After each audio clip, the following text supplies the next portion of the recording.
महालक्ष्मी योग में प्रारंभ हो रहा जनवरी माह। महाराजयोगों का माह है जनवरी माह। जनवरी माह में जो ग्रहों की स्थितियां हैं, ग्रहों के जो परिवर्तन हैं, वो विशेष रूप से बड़े लाभ कराने वाले हैं। महाधन, महालाभ तथा महाभाग्य का योग बना रहे। जय श्री गणेश। नमस्कार, मैं आचार्य संजय द्विवेदी। मेरे समस्त प्रबुद्ध दर्शकों का मेरे चैनल पर हार्दिक स्वागत है। आज मैं मकर राशि का जनवरी माह का मासिक राशिफल लेकर आपके सम्मुख उपस्थित हूं। जनवरी माह में जो ग्रहों की स्थितियां हैं तथा जो ग्रहों के परिवर्तन हैं, वो मकर राशि के जातकों को किस प्रकार का लाभ दे सकते हैं, कहां पर कौन सा भाव प्रबल होगा, कहां कितना लाभ ले पाएंगे, कहां पर समस्या आ सकती है, उसका क्या निराकरण है, संपूर्ण विश्लेषण मैं पूर्ण तरीके के साथ करने जा रहा हूं। प्रिय दर्शकों, ये राशिफल आपके चंद्र राशि पर आधारित है, अर्थात आपकी जन्म कुंडली में यदि 10 नंबर में चंद्रमा विराजमान है तो आपकी मकर राशि। प्रिय दर्शकों, यदि अभी तक आपने चैनल को सब्सक्राइब नहीं किया है तो कृपया सब्सक्राइब कर लें, बेल आइकन को प्रेस करके ऑल पर क्लिक कर दें। मकर राशि के लिए यदि हम स्थितियों का अवलोकन करें तो 1 जनवरी को तृतीय भाव में लग्नेश शनिदेव होंगे, तृतीय में राहु का गोचर होगा, चतुर्थ में गुरुदेव बृहस्पति होंगे, आपके अष्टम भाव में चंद्रमा का गोचर होगा, आपके नवम भाव में केतु होंगे, आपके एकादश भाव में महालक्ष्मी योग का निर्माण होगा, शुक्र बुध का संयोग होगा। इसी प्रकार से आपके द्वादश भाव में सूर्य तथा मंगल का योग चल रहा होगा। इसके पश्चात प्रथम परिवर्तन बुध का है, जो कि आपके एकादश भाव से निकलकर आपके द्वादश भाव में प्रवेश कर जाएंगे। 14 जनवरी की देर रात्रि काल सूर्य का राशि परिवर्तन आपके लग्न में हो जाएगा, अर्थात मकर राशि में हो जाएगा, मकर संक्रांति होगी।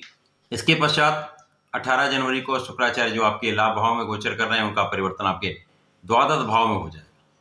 तो ये संपूर्ण ग्रह स्थितियां हैं, समस्त परिवर्तन है, जिसके अनुसार ही इस समस्त विश्लेषण को किया जा रहा है। मकर राशि शनिदेव की राशि है, जहां पर लग्नेश की स्थिति अत्यंत प्रबल है। शनिदेव अत्यंत प्रबल अवस्था में द्वितीय भाव में धन भाव में स्थित हैं, जहां पर ये शश नामक राजयोग में गोचर कर रहे हैं। वर्तमान समय में मार्गी भी हो चुके हैं, जिसके कारण उनके बल में वृद्धि हो चुकी है। तो निश्चित रूप से आपका लग्न तंत्र प्रबल है, आपके अंदर सकारात्मकता है, आपके अंदर सामर्थ्य है, आपके अंदर क्षमता है, आपके अंदर विशेष गुण डेवलप हो रहे हैं। माह में जो बड़े परिवर्तन है वो मकर राशि के जातकों के लिए कुछ विशेष योग बनाने वाले हैं, विशेष गुणों की वृद्धि करने वाले हैं। इसी प्रकार से शनिदेव जब आपके द्वितीय भाव में होंगे तो द्वितीय भाव अत्यंत प्रबल होगा, जहां पर परिवार का भाव है, परिवार संपत्ति का भाव प्रबल होगा, परिवार से सहयोग मिलेगा। साथ ही साथ यहाँ पर शनिदेव की 3 दृष्टियां हैं, जहां पर प्रथम दृष्टि का प्रभाव आपके चतुर्थ भाव पर होगा। यहाँ पर गुरुदेव बृहस्पति गोचर कर रहे हैं। चतुर्थ भाव जो कि केंद्र का भाव है, सुख साधनों का भाव है, भूमि भवन वाहन का भाव है, यहाँ पर गुरुदेव अत्यंत प्रबल अवस्था में है। यहाँ पर शनि का प्रभाव इस भाव की वृद्धि कर रहा है। परंतु यहाँ पर कुछ चीजें कुछ विलंबित हो सकती हैं, कुछ देर से हो सकती हैं, अतः आपको धैर्य रखना होगा। परंतु यहाँ पर भूमि भवन वाहन का संपूर्ण योग बनेगा। शनि का प्रभाव आपके विशेष गुणों में वृद्धि करने वाला है, रिसर्च में वृद्धि करने वाला है, साथ ही साथ आपकी रक्षा करने वाला है। आपकी आयु की रक्षा 100% होगी। शनि का प्रभाव आपके लाभ को बढ़ाने वाला है। आपके इनकम के हाउस पर शनि की दृष्टि का प्रभाव निश्चित रूप से आपकी आय को कई गुना बढ़ाने वाला है। यहाँ पर प्रारंभिक समय से ही महालक्ष्मी योग बन रहा है, जहाँ पर शनि की दृष्टि का प्रभाव इस महालक्ष्मी योग को अत्यंत प्रबलता देने वाला है। महाधनवान 100% आप होने वाले, महाधन का योग बन रहा है। प्रारंभिक समय से ही महाधन का योग यदि लाभ भाव में बन रहा है तो निश्चित रूप से अत्यंत प्रभावशाली है। आपके धन में वृद्धि, आपकी इनकम में वृद्धि, आपकी आय में वृद्धि, आपके लाभ में वृद्धि 100% हो। आपके ज्ञान से, आपकी शिक्षा से, आपके रिसर्च से आप बड़ा लाभ लेने वाले हैं। संतान सुख की प्राप्ति का भी योग बनेगा, संतान का योग भी बन रहा है। साथ ही साथ यहाँ पर संतान से भी आपको लाभ की प्राप्ति निश्चित रूप से हो रही। प्रेम संबंधों के लिए यह समय ठीक है। यहाँ पर आपका सामंजस्य अच्छा रहने वाला है। साथ ही साथ यहाँ पर जो बुध मकर राशि के जातकों के लिए भाग्य के स्वामी हैं, षष्टम के स्वामी होकर जब लाभ भाव में होंगे तो आपके भाग्य की भी वृद्धि हो रही, जहां पर शनि की दृष्टि का प्रभाव इस भाग्य वृद्धि को विस्तृत करने वाला है। तो अत्यंत भाग्यवान भी हो रहे हैं, महाधनवान भी हो रहे हैं, साथ ही साथ यहां पर महालाभ का योग भी बन रहा है। गुरुदेव बृहस्पति आपके चतुर्थ भाव में है, यहां पर एक अच्छी अवस्था है जहां पर ये आपके कार्यक्षेत्र को विस्तार दे रहे हैं।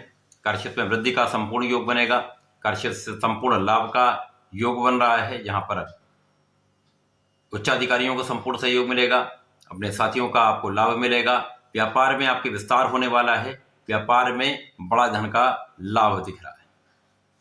तो कार्यक्षेत्र की प्रगति से लाभ, व्यापार की प्रगति से लाभ, आपके प्रोफेशन से आपको विशेष लाभ निश्चित रूप से होने वाला है। जनवरी माह में विशेष स्थितियां आपको बड़ा लाभ कराने वाली। गुरुदेव का प्रभाव आपको आध्यात्मिक बनाने वाला है, पूजा पाठ में आपका मन लगेगा। इसी प्रकार से गुरुदेव का प्रभाव आपके द्वादश भाव पर भी है, जहां पर व्यय का भाव है। तो जब सुख साधनों का आप अर्जन करने वाले हैं, सुखों का उपार्जन करने वाले हैं, भूमि भवन वाहन का योग बनेगा, तो आपके व्यय में वृद्धि होगी। ये कुछ व्यय आप अपने घूमने फिरने में भी कर सकते हैं, आप तीर्थ स्थलों का भ्रमण भी कर सकते हैं, वहां पर भी आपका कुछ व्यय हो सकता है। इसी प्रकार से सूर्य मंगल का महायोग, यद्यपि ये द्वादश भाव में बन रहा है, परंतु सूर्य को किसी प्रकार का कोई त्रिक दोष नहीं है, परंतु मंगल के कारण यहाँ पर एक मांगलिक योग भी बन रहा है, जो कहीं ना कहीं जीवन साथी के साथ सामंजस्य में कमी करता है, आपसी क्लेश में वृद्धि करता है। परंतु यहां पर आपकी ऊर्जा का स्तर अच्छा रहने वाला है। जो लोग विदेशी व्यापार करते हैं, विदेश में रहकर कार्य करते हैं, उनके लिए एक अच्छा समय है, यहाँ पर लाभ मिल सकता है। परंतु यहाँ पर आपको अपने आंखों के रोगों से सावधान रहना होगा। कुछ रक्त से संबंधित विकार हो सकता है, यहाँ सावधानी रखनी अत्यंत आवश्यक है। इस समय में आपके शत्रुओं पर पूर्ण नियंत्रण आपका होगा, कानूनी समस्याओं में संपूर्ण रूप से आप विजयी होंगे। परंतु यहाँ पर आपको किसी भी प्रकार का धन किसी को देना नहीं, किसी प्रकार से धन उधार ना दें, क्योंकि यहां पर उससे विवाद की स्थिति बन रही। विवाद से बचें, अपनी वाणी को संयमित रखेंगे तो ये अत्यंत हितकारी होने वाला है। इसी प्रकार से राहु का तृतीय भाव में होना, राहु को तृतीय भाव में होना अत्यंत विशिष्ट फल देता है। यहाँ पर आपके भाग्य को बढ़ाने वाला होता है, भाई बहनों से संपूर्ण सहयोग दिलाने वाला होता है। राहु को यहाँ पर कारक भी कहा गया है, इसके कारण आपके भाग्य में वृद्धि, आपके लाभ में वृद्धि, ये दोनों तो निश्चित रूप से होने वाली। राहु का प्रभाव आकस्मिक धन लाभ कराता है, कहीं से भी आपको आकस्मिक लाभ की स्थिति बना देता है। परंतु यहाँ पर जो इनका नकारात्मक प्रभाव है, वो कहीं ना कहीं से भाई बहनों के बीच में क्लेश की स्थिति भी बनाता है। इसके साथ ही साथ जीवन साथी के साथ सामंजस्य में कमी करता है। यदि आप साझेदारी में व्यापार करते हैं, साझेदारी में कोई कार्य करते हैं, तो वहां पर आपसी मतभेद हो सकते हैं। यहां पर आपको बहुत संयम रखना होगा। इसके पश्चात जब बुध का पहला परिवर्तन होगा, तो बुध आपके एकादश भाव से निकलकर द्वादश भाव में जाएंगे, जहां पर त्रिग्रही योग बनेगा, जहां पर सूर्य मंगल बुध तीनों ग्रहों का योग द्वादश भाव में, जो व्यय का भाव है, क्षय का भाव है, त्रिक भाव यहां पर बनेगा। परंतु यहां पर कुछ विशेष राजयोग भी बन रहा है, जो विपरीत परिस्थितियों में भी आपको लाभ कराने वाला होगा। विदेश गमन का यदि आप प्रयास कर रहे हैं तो विदेश जा सकते हैं, विदेशी व्यापार से बड़ा लाभ ले सकते हैं। विदेश में रहकर यदि कार्य कर रहे हैं तो यहाँ पर धन वृद्धि तय है। बुधादित्य योग यहाँ पर बनेगा सूर्य के साथ, तो यहाँ पर विदेशी सेवाओं में है, विशेष लाभ यहाँ पर आपको मिलने हैं। कुछ कार्यभार आपका बढ़ सकता है, पद में वृद्धि हो सकती है, विशेष लाभ निश्चित रूप से मिलने वाला है। यद्यपि यहाँ पर कुछ एलर्जी की संभावना हो सकती है, कुछ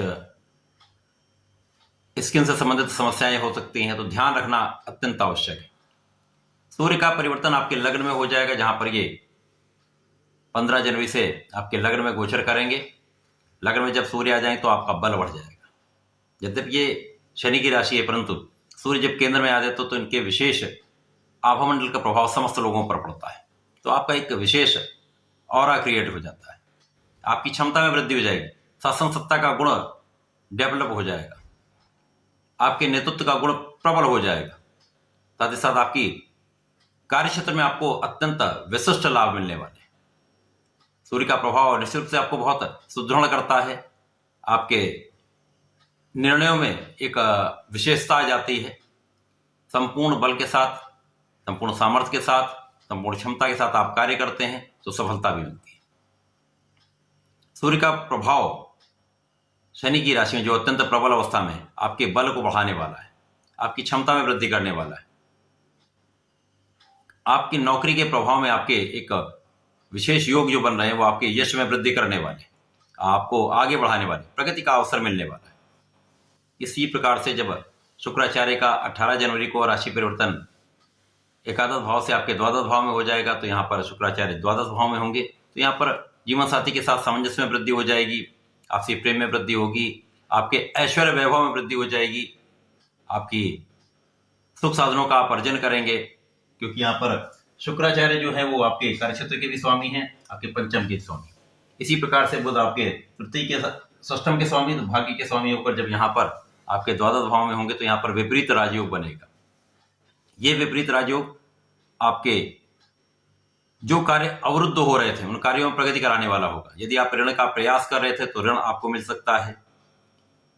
यदि आप कुछ नया कार्य प्रारंभ करना चाहते हैं तो वहां आपको सफलता मिलेगी। नई नौकरी का योग बन जाएगा। जहां पर आप कार्य कर रहे हैं वहां पर ही विशेष अवसरों का लाभ आपको मिलने वाला है। शत्रुओं से भी आपको लाभ की वृद्धि हो रही है।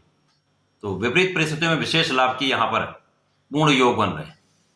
शुक्राचार्य बुध का प्रभाव द्वादश भाव में महालक्ष्मी योग बना रहा है, जो ऋण से अच्छा लाभ देता है, परंतु ये आपकी कुंडली पर निर्भर है। यदि आपकी कुंडली में ऐसी स्थितियां बन रही तभी आपको ऋण का प्रयास करना चाहिए। मकर राशि के जातकों को यहाँ पर अपने एडिक्शन से बचना होगा, भोग विलास की अधिकता से बचना होगा। जो स्वार्थी मित्र हैं उनके साथ से बचना होगा। सही मित्रों का सहयोग करेंगे तो विशेष लाभ की वृद्धि होने वाली। तो जनवरी माह मकर राशि के जातकों के लिए प्रारंभिक समय से ही बड़ा धन लाभ कराने वाला है। आपके भाग्य का संपूर्ण आपको साथ मिलेगा। आपके सुख साधनों में वृद्धि हो रही है। यहाँ पर आपके भाग्य का भी साथ होगा, आपकी इनकम में भी वृद्धि होगी, लाभ निश्चित रूप से बढ़ेगा। परंतु कुछ स्वास्थ्य समस्याएं हो सकती हैं, कुछ चीजों पर आपको ध्यान देना होगा, सावधानी रखनी होगी। तो ये माह विशेष रूप से लाभकारी होने वाला है। तो इस माह का आपको लाभ लेना चाहिए। मकर राशि के जातकों को नियमित रूप से भगवान भोलेनाथ पर जलार्चन करना चाहिए। नित्य हनुमान चालीसा करनी चाहिए तथा भगवान भोलेनाथ पर प्रत्येक शनिवार को जलार्चन के साथ ये थोड़े से काले तिल का अर्पण करते हैं तो आपकी समस्याएं दूर होंगी, अवरोध दूर होंगे, लाभ की वृद्धि हो जाएगी। तो ऐसा करके इसका लाभ लें। धन्यवाद, नमस्कार।